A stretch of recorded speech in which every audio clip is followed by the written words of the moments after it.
10월 5일 수요일 삶의 기적을 일으키는 30분 예배를 시작하도록 하겠습니다. 하나님께서 오늘 우리에게 주신 말씀은 요한복음 6장 24절에서 29절까지 말씀입니다. 이 말씀 제가 봉독하도록 하겠습니다. 무리가 거기에 예수도 안 계시고 제자들도 없음을 보고 곧 배를 타고 예수를 찾으러 가버나움으로 가서 바다 건너편에서 만나 라비여 언제 여기 오셨나이까 하니 예수께서 대답하여 이르시되 내가 진실로 진실로 너희에게 이르노니 너희가 나를 찾는 것은 표적을 본 까닭이 아니오 떡을 먹고 배부른 까닭이로다. 썩는 양식을 위하여 일하지 말고 영생하도록 있는 양식을 위하여 하라. 이 양식은 인자가 너희에게 주리니 인자는 아버지 하나님께서 인치신 자니라. 그들이 묻되 우리가 어떻게 하여야 하나님의 일을 하오리까?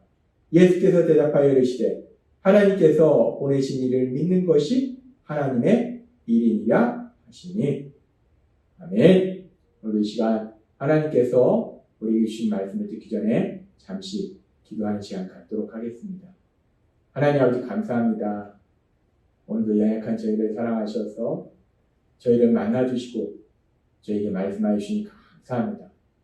하나님 아버지 오늘도 주시는 말씀을 통해서 저희를 사랑하신 하나님, 그 하나님의 놀라우신 사랑을 다시 한번 기억하게 하시고 그 하나님의 사랑하심을 믿음으로 인해서 이 땅을 담대히 살아가며 하나님의 기쁨이 되는 삶을 살아가는 저희가 될 수 있도록 은혜 베풀어 주옵소서. 예수님의 이름으로 감사하며 기도드리옵나이다. 아멘. 예수님께서는 벳세다 지역에서 물고기 2마리 그리고 보리떡 5개로 성인 남자만 5,000명 그리고 어린아이와 여인들까지 합하면 2만 명이 넘는 엄청난 사람들을 배부르게 먹이는 오병이어의 기적을 행하신 이후에 이제 어제도 말씀하신 것처럼 제자들은 먼저 배를 타고 갈릴리로 건너가게 하시고 그리고 예수님도 그 중간에 오셔서 이제 가버나움 집으로 오셨습니다. 그렇게 예수님께서 가버나움으로 오셨을 때 요한복음 6장 24절과 25절은 이렇게 말씀합니다.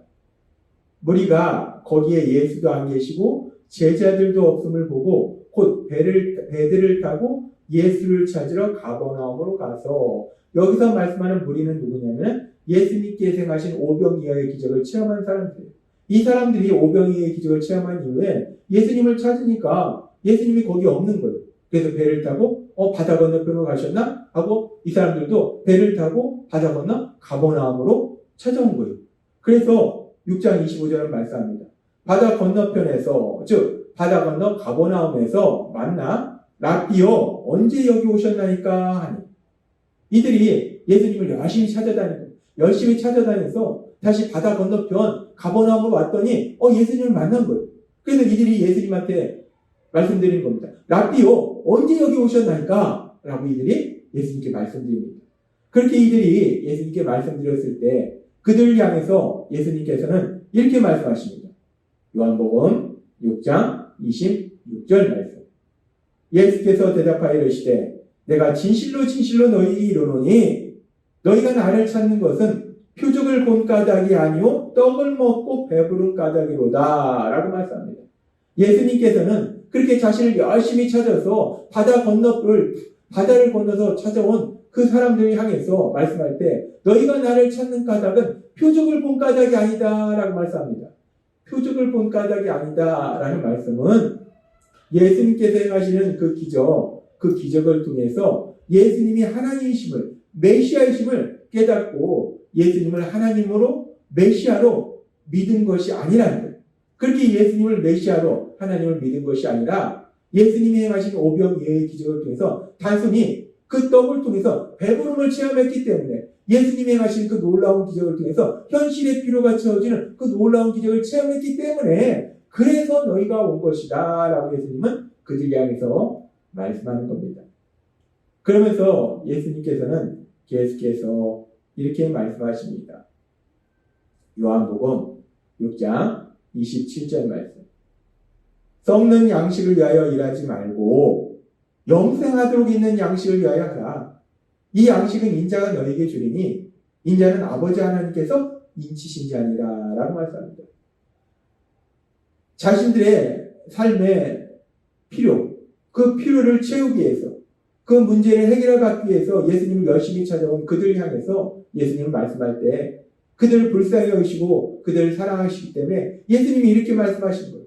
썩을 양식을 위해서 일하지 말고 영생하도록 있는 양식을 위해서 일하라, 살아라 라고 말씀한다는 거예요. 지금 이 말씀에서 썩을 양식은 무엇이고 그렇다면 영생하도록 있는 양식은 무엇을 의미하는 것인가? 예수님은 어떤 삶을 살라고 말씀하시는 건가? 우리가 이 부분을 조금 더 깊이 살펴보면 썩을 양식이 무엇인가?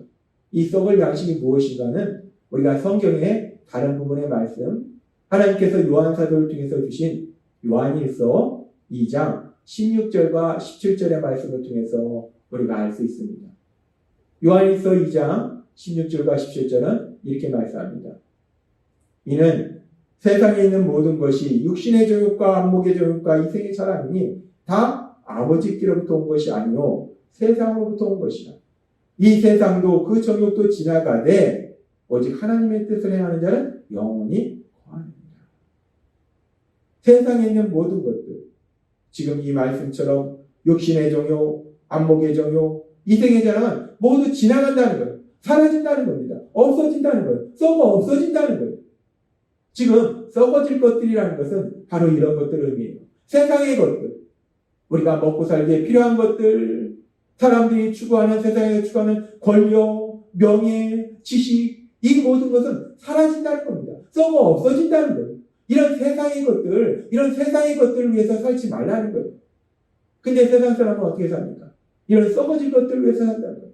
먹고 사는 것들, 권력, 명예, 헛된 지식, 이것을 위해서 산다는 거예요. 예수님은 말씀하십니다. 썩을 양식을 위해서 살지 말라, 일하지 말라 라고 말씀합니다. 그리고 예수님은 뭐라고 말씀하십니까? 영원하도록 있는 양식을 위해서 일하라 라고 말씀합니다. 영원하도록 있는 양식, 영원하도록 있는 양식은 무엇인가? 영원하도록 있는 양식은 우리에게 영생을 주시는 예수님, 그렇게 영생을 주신 예수님을 영원하도록 있는 양식이다 라고 우리는 해석할 수 있다는 거예요. 따라서 예수님의 이 말씀은 썩어질 세상의 것을 위해서 살아가지 말고 내가 무엇을 먹을까, 무엇을 입을까, 먹고 살기 위해서 살지 말고, 권력을 위해서 살지 말고, 명예를 위해서 살지 말고, 세상 지식을 위해서 살지 말고, 우리에게 영원한 생명을 주시는 예수님, 그 예수님을 위해서 세상을 살아라 라고 말씀하신다는 거예요. 그렇습니다. 우리가 세상을 살아갈 때 그렇게 썩어질 것을 위해서 사는 것이 아니라 영원하도록 있는 양식, 그 예수님을 위해서 살아야 됨을 예수님은 말씀하십니다. 2000년 전 이 땅에 오셔서 오병이어의 기적을 행하신 그 예수님, 그 예수님께서 행하시는 그 오병이어의 기적을 통해서 자신들의 삶의 필요, 배고픔의 문제를 해결받았던 사람들은 이제 기적을 행하시는 예수님을 통해서 더 큰 자신의 삶의 문제, 먹고 사는 거, 권력, 명예, 지식, 세상적인 것을 예수님을 통해서 얻기 위해서 예수님께 찾아왔다는 거예요. 그 예수님을 찾아왔어요. 바다 건너까지 찾아왔어요. 예수님은 그런 그들을 불쌍히 여기시고 사랑하셔서 그들에게 말씀해 주신 거예요. 썩을 것을 위해서 일하지 말고 영원하도록 있는 양식을 위해서 살아라 라고 말씀하신다는 겁니다. 그런데 그렇게 2000년 전 썩을 것을 위해서 살았던 이 사람들의 모습처럼 2000년이 지난 지금도 여전히 썩을 것을 위해서 살아가는 사람들이 있다는 거예요. 예수님께 오긴 오지만 예수님께 오는 것이 내가 죄인이고 예수님은 죄를 지은 나를 대신하여 십자가에 돌아가시고 부활하신 나의 구주이심을 믿고 나의 주님이심을 믿고 그래서 예수님을 따르는 것이 아니라 때로는 단순히 내 삶의 현실의 문제를 해결받기 위해서 예수님께 오는 경우도 있다는 거예요.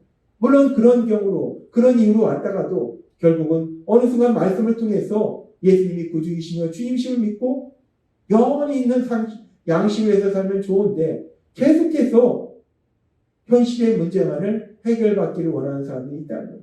그리고 그 문제가 해결되지 않으면 다시 예수님을 떠난다는 겁니다. 하나님 예수님께서는 오늘 이 말씀을 통해서 우리의 삶을 다시 한번 돌아보게 하십니다. 우리가 예수님께 왔는데 우리는 왜 예수님께 왔는가? 지금 요한복음 6장에 나오는 말씀처럼 단순히 세상 것을 얻기 위해서 예수님께 왔는가? 아니면 영원하도록 있는 양식, 그 영원하도록 있는 양식인 예수님을 믿음으로 그 예수님께서 주신 영생을 얻기 위해서 우리가 예수님께 왔는가? 우리가 다시 한번 이 부분을 생각해 볼 수 있다는 겁니다. 그러면서 예수님의 말씀대로 그렇게 썩어질 양식을 위해서 일하는 것이 아니라 영원히 있는 그 양식을 위해서 살았던 사람이 있는데 그 사람이 누구냐? 바로 바울 사도라는 것. 그렇게 예수님의 말씀대로 영원히 있는 그 양식을 위해서 살았던 바울 사도는 이렇게 고백합니다. 로마서 14장 7절부터 8절 말씀. 우리 중에 누구든지 자기를 위하여 사는 자가 없고 자기를 위하여 죽는 자도 없도다.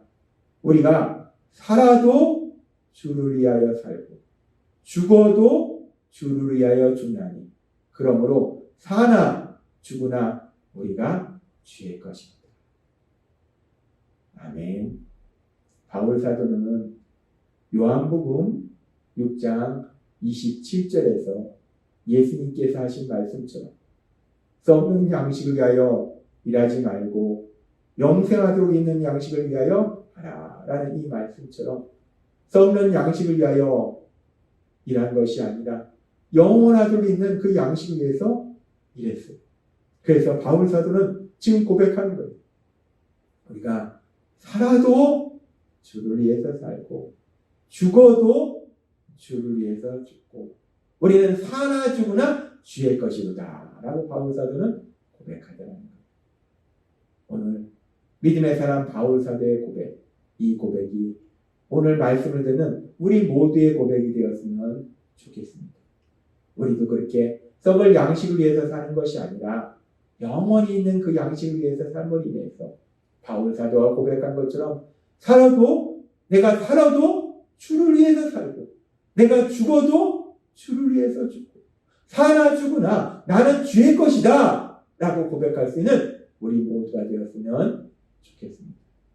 그렇게 우리가 세상에 살아갈 때 우리를 사랑하셔서 우리 대신 십자가에 돌아가신 그 예수님을 믿음으로 인해서 그 예수님을 위해서 하나님 예수님 그 하나님의 영광을 위해서 이 땅을 살아가시는 여러분이 되시길 주님의 이름으로 축원합니다. 기도하겠습니다. 하나님 아버지 감사합니다. 오늘도 주신 말씀처럼 우리 예수님 말씀하실 때 썩어질 양식을 위하여 일하지 말고 영원히 있는 양식을 위하여 살아라 라고 말씀하셨습니다. 그 말씀 그대로 살았던 바울 사도의 고백, 살아도 주를 위해 살고 죽어도 주를 위해 죽고 사나 죽으나 우리는 주의 것이다 라는 이 고백이 저희 모두의 고백이 될 수 있도록 은혜 베풀어 주옵소서. 예수님의 이름으로 감사하며 기도드리옵나이다. 아멘. 이 시간도 하나님께서 우리 주신 말씀을 묵상하면서 조용히 기도하는 시간 갖도록 하겠습니다.